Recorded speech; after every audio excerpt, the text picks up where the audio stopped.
Respecto a la demanda marítima, lunes 19 de marzo comenzaron los alegatos orales en La Haya. El presidente boliviano Evo Morales acompañó a la comitiva boliviana en Holanda.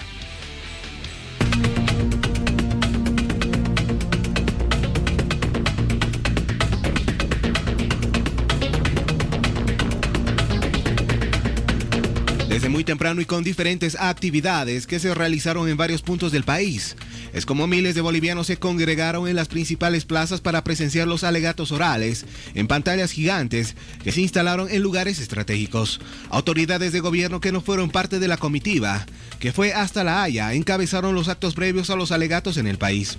Y en Holanda, un grupo de residentes bolivianos en Europa instalaron una vigilia para acompañar y apoyar los alegatos orales que representaban a los bolivianos. Bolivia se presentó este 19 de marzo ante La Haya con un equipo fortalecido, luego de que la Corte Internacional de Justicia, el 24 de septiembre del 2015, se declarara competente para resolver la demanda, a diferencia de Chile, que llegó hasta el tribunal después de haber cambiado a su agente en 2 oportunidades. Recordemos que Eduardo Rodríguez Belcé dirige el equipo jurídico desde que Bolivia presentó la demanda para lograr que la Corte obligue a negociar a Chile de buena fe una salida soberana al Pacífico. Bolivia se reforzó con un coagente, Sacha Llorenti, exministro de Gobierno y embajador de Bolivia ante las Naciones Unidas, quien asumió el cargo en enero. Para esta oportunidad, y como se lo venía anunciando, el presidente Morales llegó hasta la Corte Internacional de Justicia. Antes de que empiecen los alegatos, el primer mandatario posteó en su cuenta de Twitter que Antofagasta fue, es y será territorio boliviano. El agente boliviano y expresidente Eduardo Rodríguez Belcé fue el encargado de abrir los alegatos orales en la Corte Internacional de Justicia de La Haya, en la primera de las 3 sesiones que Bolivia tendrá para explicar su posición. En su representación, Bolivia denunció ante la Corte Internacional que Chile intenta repudiar su obligación de negociar un acceso soberano al mar para nuestro país. Bolivia argumentó que a lo largo del siglo XX, Chile ofreció en diferentes gobiernos y momentos solucionar el tema de un acceso soberano al mar tras la Guerra del Pacífico, cuando nuestro país perdió 120 kilómetros cuadrados de territorio y 400 kilómetros de costa, su única salida al mar, pero que nunca cumplió.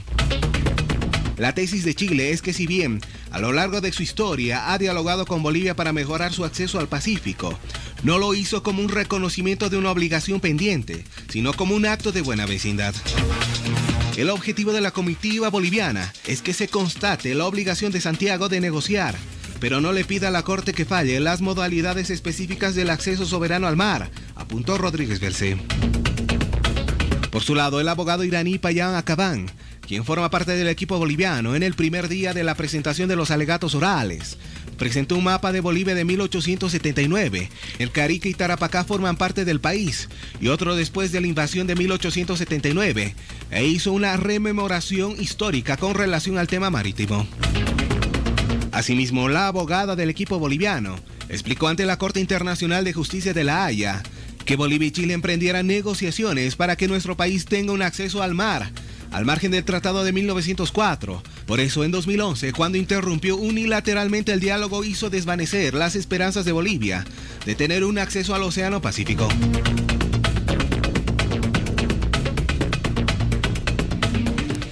Esos han sido algunos de los apuntes informativos importantes de esta jornada sobre lo que sucedió en La Haya, que mañana va a tener su segundo capítulo. Son exactamente las 0:08. En los próximos instantes vamos a comenzar con Andrés Guzmán Escobari, analista en temas internacionales respecto a este panorama de litigio en La Haya. Andrés, buenas noches y bienvenido a Hora 23. Gracias, buenas noches y gracias por la invitación. Un gusto, como siempre. Complementaremos lo que hemos visto en la nota a través de 2 tweets de los muchos que han circulado hoy a propósito de lo que sucedió en La Haya. Vamos entonces a esta característica.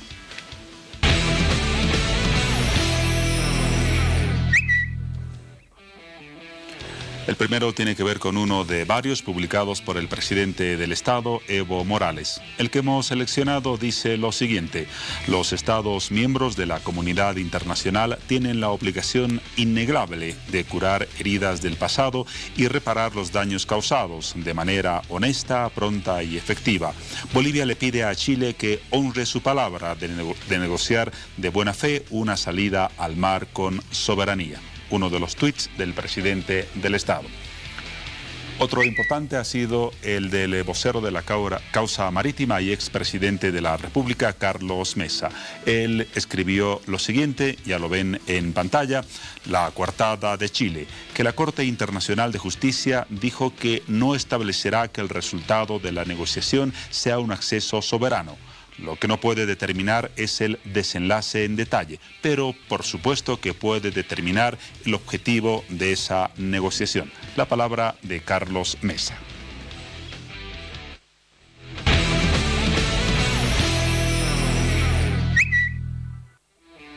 Una palabra, la de Mesa, que resumió en una frase, desde su punto de vista, lo que sucedió hoy en La Haya. Él afirmó: ha habido una impecable argumentación. ¿Por qué? Por dos elementos: veracidad incuestionable en los argumentos históricos y fuerza en los argumentos jurídicos. Le preguntamos a Andrés Guzmán si tendría que resumir brevemente cuál es la valoración de la exposición de Bolivia hoy en la primera sesión de los alegatos orales. ¿Cuál sería su resumen? Bueno, creo que ha sido muy buena la presentación de Bolivia, ha sido muy clara, precisa y contundente en cuanto a demostrar que efectivamente Chile se ha comprometido y ha prometido muchas veces resolver este tema mediante una negociación. Entonces, me parece que ha sido muy claro, muy preciso. Entonces, se hace referencia justamente a lo que destaca Mesa, ¿no? Que Rodríguez Belcé dijo: Bolivia no le pide a la Corte que establezca las modalidades de la salida soberana al mar, pero sí le pide que hay una obligación de parte de Chile de negociar esa salida al mar, soberana al mar. Entonces, no estamos yendo por el lado de decir que hay un resultado predeterminado, como tanto lo dijo Chile, sino que simplemente es llegar a una negociación para resolver, y en eso hay que también ser claros, ¿no? El fallo no va a resolver el tema, sino que podría contribuir a que se resuelva mediante una negociación. Este aspecto es muy importante, se lo ha reiterado varias veces, pero solemos olvidar ciertas cosas de tiempo en tiempo. Lo que puede decidir la Corte en el mejor de los casos es, punto número 1, que Bolivia y Chile tienen una obligación de negociar, y punto número 2, que en esa negociación debe haber un resultado tangible. No el detalle de en qué va a consistir esa solución, pero sí una obligación de Chile de llegar a una solución para nuestro acceso soberano al mar. Sí, bueno, en realidad dijiste bien el punto 1, pero en el punto 2, en realidad lo que tendría que decir la Corte es que Chile tiene el deber de cumplir esa obligación. Es decir, el primer punto, que Chile tiene la obligación de negociar, porque ha existido esa obligación, pero que todavía no la ha cumplido, ¿no? Que la ha incumplido y que por tanto tiene el deber de cumplirla, ¿no? Entonces, son los puntos del objeto de la demanda lo que está en cuestión, y lo que está en cuestión es justamente la buena fe con la que Chile ha negociado con Bolivia, porque Bolivia alega que no hubo buena fe en estas negociaciones y por tanto fracasaron, ¿no? Mientras que Chile responde que ellos actuaron de buena fe, que negociaron, que si es que hubo algún momento esta obligación de negociar, ellos ya cumplieron y ya no existe, entonces, ¿no? Y bueno, vamos a ver si es que realmente esto es así, porque hasta ahora no se sabía exactamente cuáles eran las posiciones de las partes, y a partir de hoy se han publicado justamente los documentos que las partes han presentado a la Corte, ¿no? Se han hecho públicos por primera vez la memoria, la contramemoria, la réplica y la dúplica, que eran reservados, ¿no? Que son documentos bastante amplios, ¿no? Yo hoy día los he podido revisar muy rápidamente. Pero bueno, es eso, ¿no? Básicamente lo que está ahí. Además, de parte de Chile, otro elemento que ha incluido en su argumentación es que Bolivia habría cambiado su posición, ¿no? Que primero dijo una cosa y después la fue cambiando y aumentándole ciertos elementos, ¿no? Cosa que en realidad no es cierta, pero eso es lo que van a decir, sobre esa línea es la que se va a argumentar, y siempre insistiendo, y eso un tanto, o sea, yo mismo no lo veo con mucho sentido, pero insistiendo en que todo se ha resuelto con el Tratado de 1904, ¿no? Esa es la línea de Chile, y digo no tiene mucho sentido porque la Corte ya ha dicho que el tratado no tiene nada que ver, la Corte ya dijo que la demanda no tiene relación con el Tratado de 1904, sino con todos esos actos posteriores, ¿no? Bilaterales, unilaterales y también multilaterales, en los que Chile de alguna forma manifestó una voluntad manifiesta por resolver el problema mediante una negociación. Compromisos manifiestos, como se señala a través de la vocería de las distintas versiones de la posición boliviana. Pero antes de lo que pasó hoy, para que quede claro el anterior punto, y como lo afirmaba el expresidente Mesa, en el mejor de los casos, la Corte dispondrá que Bolivia y Chile negocien una salida soberana al mar, pero deberán ser Bolivia y Chile quienes se pongan de acuerdo sobre el detalle de esa solución y de esa salida. Ahí la Corte no puede decir, denle un puerto, que sea la modalidad de arrendamiento, una franja territorial. Eso sí o sí, por obligación del mandato de la Corte, lo deben resolver Bolivia y Chile. Exactamente, la Corte no puede predeterminar el resultado de la negociación.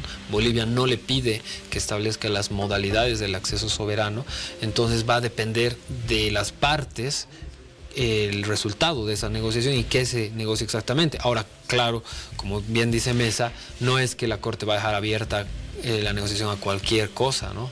Se va a negociar sobre este tema, sobre el tema marítimo, sobre el problema que ha causado el enclaustramiento. Entonces, sobre ese tema, obviamente se va a negociar, se van a presentar propuestas y ahí tiene que imperar la buena fe, ¿no? Que es un elemento fundamental de la demanda boliviana, ¿no? Que la negociación se desarrolle con buena fe de parte de Chile, obviamente también de Bolivia, y eso quiere decir que tiene que haber una buena voluntad, una predisposición clara, ¿no? Por realmente alcanzar un acuerdo. Ahora, en esta jornada se han conocido varios condimentos que no solamente han surgido de los protagonistas directos de la fase de alegatos, en este caso los expositores bolivianos, sino incluso del presidente del Estado de Bolivia y del presidente de la República de Chile. Por ejemplo, vamos a ver en la siguiente imagen un portal del periódico, entiendo que es La Tercera, sí, La Tercera de Chile, que destacaba una parte de una declaración del presidente del Estado boliviano. Morales, a minutos de los alegatos orales en La Haya, decía lo siguiente: Antofagasta fue, es y será territorio boliviano. Una afirmación, Andrés, que quizás la conociste, mereció una respuesta del presidente chileno Sebastián Piñera. La vamos a conocer para comentarla luego después. Esta es la respuesta de Piñera a la afirmación del presidente Morales. El Tratado de 1904 fue válidamente celebrado y se encuentra plenamente vigente. Y ese tratado fijó en forma clara y precisa los límites entre Chile y Bolivia. En consecuencia, Chile no tiene temas limítrofes pendientes con Bolivia. Con todo, Chile también está dispuesto voluntariamente a escuchar y a dialogar con Bolivia, en el entendido que esa es la mejor forma de conducir las relaciones entre dos países vecinos como son Chile y Bolivia. Quiero afirmar categóricamente que el presidente Morales, presidente de Bolivia, se equivoca una vez más, puesto que, de acuerdo al Tratado de 1904, que fue válidamente celebrado por Bolivia y por Chile, Antofagasta ha sido, es y va a seguir siendo chilena.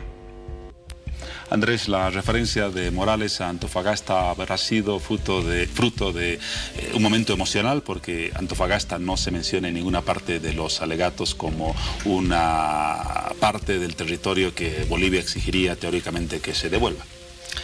Ciertamente ha tenido que ser porque, como bien dices, se sale de la línea, ¿no? Un poco.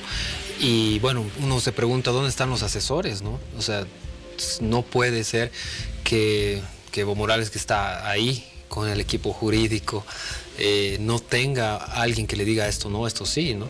Entonces, bueno, eso es producto de tal vez la falta de asesoramiento. Y bueno, respecto a lo que dice Piñera, bueno, él se enfoca también en el tratado, y el tratado, ¿no? Insiste con eso, y también dice que que Chile cumple, pero en realidad sabemos que Chile no cumple el tratado, ¿no? Y eso es algo que también tal vez habría que incidir más en la presentación, porque hoy día no se habló de eso, por lo menos no escuché yo que se diga o se haga referencia a que Chile efectivamente no cumple, ¿no? Hay paros portuarios constantes, el tratado dice que debe ser a perpetuidad, se ha usurpado las funciones que tiene el agente aduanero boliviano según lo convenido, ¿no? Ahora lo ocupan empresas privadas que operan los puertos, el ferrocarril Arica-La Paz no funciona hace más de 10 años, ¿no? Se ha desviado una parte del río Caquena, que es el río que define la frontera, y otros incumplimientos clarísimos que realmente demuestran que Chile no cumple el tratado. Entonces creo que eso también sería importante dejarlo en claro ante la Corte, porque el argumento principal, ¿no? La piedra angular de la argumentación chilena es el tratado de 1904. Y además Piñera reitera ese principio que en el fondo es contradictorio, acepta que debe haber un diálogo entre Bolivia y Chile, pero niega la posibilidad de una solución a nuestra demanda marítima. Exacto, y además, bueno, nos sorprende, ¿no? Con un comentario final en esa misma locución, en la que dice, bueno, Chile, como siempre, está dispuesto a escuchar y a dialogar con Bolivia, ¿no? Y eso es nuevo, ¿no? Eso no era parte del discurso anterior, que era totalmente cerrado a cualquier entendimiento, pero ahora ya como que empiezan a abrir el espacio para lo que puede ser un fallo desfavorable a sus intereses, ¿no? En este mismo contexto hacías notar en tu Facebook una declaración del canciller chileno y la calificabas como un autogol. El canciller dijo: la voz de Chile es muy clara, no existen temas pendientes en el área fronteriza con Bolivia. ¿Por qué el término de autogol?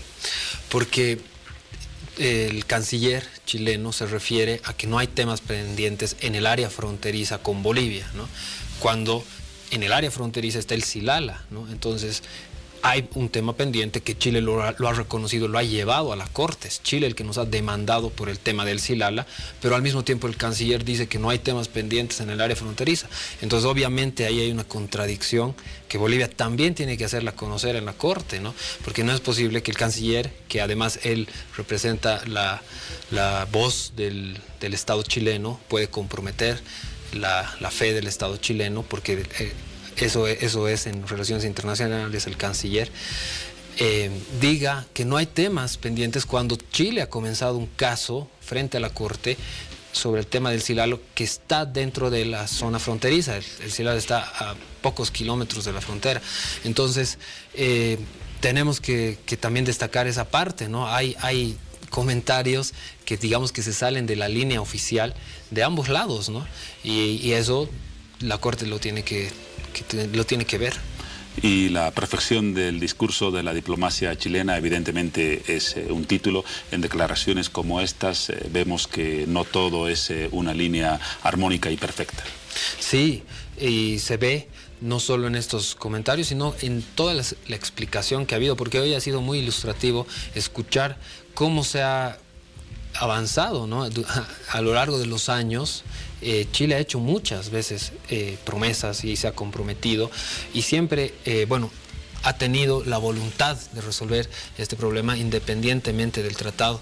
Entonces vemos que hay una conducta un tanto errática, ¿no? De parte de Chile, en el que ofrece a Bolivia una salida soberana al mar y luego se desentiende y nunca llega a cumplir, ¿no? Entonces no hay esta profesionalidad o esta política de Estado, porque hay variantes, ¿no? Hay diferentes posiciones en la misma política de Chile frente a Bolivia. Y si vemos, en realidad la política de Bolivia ha sido mucho más coherente. Bolivia siempre ha planteado resolver este problema por diferentes mecanismos y en diferentes ámbitos, pero siempre con el mismo objetivo: recuperar un acceso soberano al mar. Volviendo a lo que pasó hoy, o mejor dicho, ya ayer en la primera sesión de los alegatos bolivianos, había un comentario que indicaba que Bolivia apeló en esta primera fase base, salvo la intervención de uno de los expositores, a una argumentación casi emotiva sobre lo que significó para Bolivia perder el mar, sobre lo poco que significaría para Chile en territorio el 0.12% en caso de una cesión de una franja marítima. ¿Percibes que fue un día para llegar quizás al corazón de los jueces, o los jueces no tienen corazón y solo ven papeles? No, claro que sí. De hecho, yo también lo sentí y un poco me emocioné cuando escuché a Rodríguez Belcé mencionar este poema de Roberto Prudencio, ¿no? Para ningún país la costa es tan preciada como para Bolivia. Para algunos es riqueza, para otros es poder, para nosotros es un jirón del alma. Y así como el mar ha dejado de estar delante de nosotros, ahora está dentro de nosotros. ¿Cómo se la ha memorizado Andrés de forma tan leal al texto original? Sí, sí, y pues que es muy bonito el poema. Y además mencionó un proverbio aymara, ¿no? Porque dijo, para los aymaras el tiempo no tiene el mismo significado que nosotros le damos. Para ellos retroceden en el tiempo y vuelven. Y el aymara decía, nosotros podemos conocer el pasado, pero no podemos cambiarlo.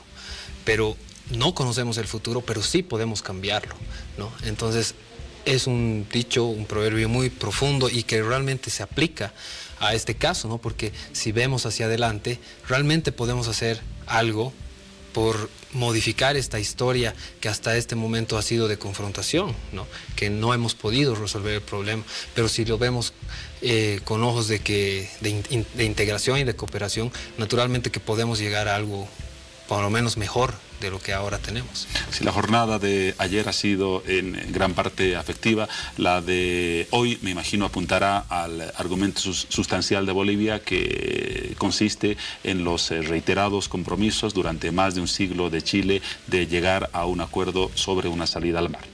Sí, de hecho, como ya se ha adelantado, ahora se va a incidir mucho más en lo que es el concepto de la obligación de negociar, ¿no? Y en este concepto justamente que no prescribe, ¿no? Que no se extingue, ¿no? Con el tiempo, obviamente hasta que se cumpla, ¿no? Una vez que se cumpla y termina, pero mientras no ocurra, la obligación de negociar queda pendiente. Entonces eso quiere decir que la obligación de negociar puede quedar pendiente hasta que algún día los países se sienten de buena fe a negociar y finalmente resuelvan el problema, ¿no? Entonces, en ese sentido, realmente va a ser un gran paso si es que la Corte le da la razón a Bolivia y falla que existe esta obligación de negociar. ¿Qué puede pasar más allá de La Haya? Publicaste un artículo en el periódico Página 7, que está en tu blog personal, justamente poniendo como título la demanda marítima más allá de La Haya. Suponiendo un fallo favorable a nuestro país, como se lo espera, ¿qué podemos esperar luego? No es desde luego el punto final, sino apenas una escala muy intermedia en lo que puede seguir hacia adelante. Exacto. Bueno, lo que destaca el artículo es que justamente el fallo no va a resolver el caso, no va a resolver el asunto, simplemente va a contribuir a que se alcance una solución mediante una negociación.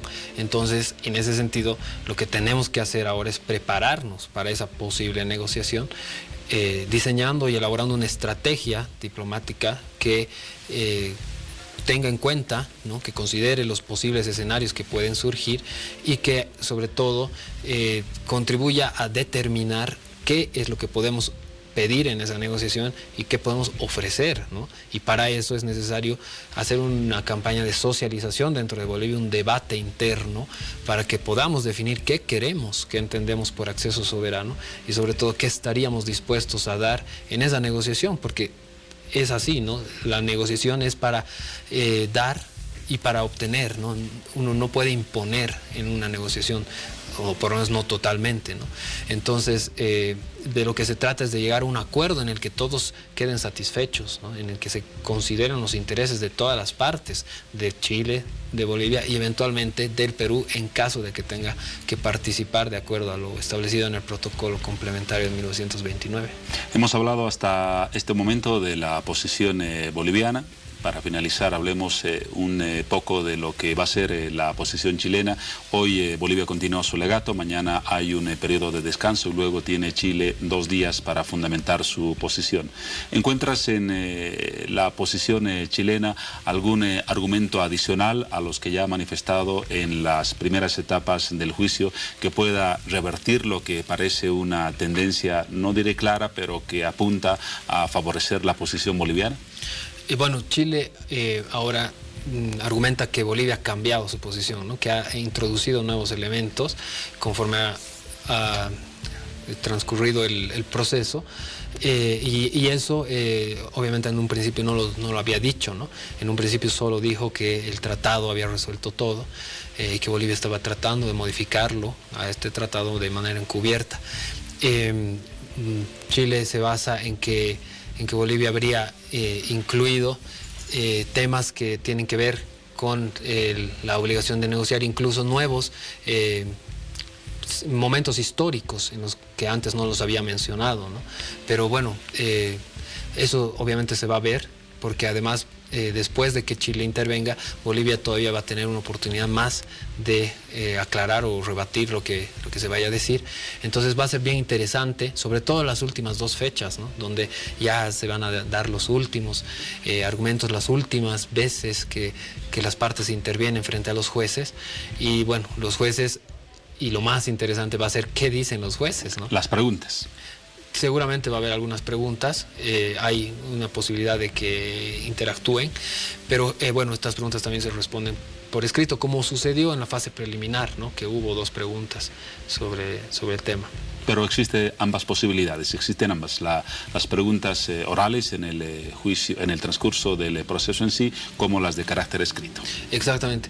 De hecho, siempre está la posibilidad de responder por escrito. Entonces, así se va a proceder, porque generalmente no se responde en el acto, ¿no? Es muy arriesgado. Entonces, siempre se deja el tema para responderlo por escrito, y ya obviamente más con una idea más reflexionada, más pensada, ¿no? Seguro que sí. Muchas gracias, Andrés Guzmán Escobaria, analista en temas internacionales, por la valoración de la jornada de ayer. Esperamos contar con tu presencia en las próximas jornadas del proceso para ir siguiendo este tema tan medular y trascendental en la historia, no solo diplomática, sino de la misma sustancia de lo que es el ser nacional. Hasta pronto, entonces. Muchas gracias, Juan Pablo, un gusto como siempre. Gracias una vez más. Nos vamos a un corte y luego el tramo final de Hora 23.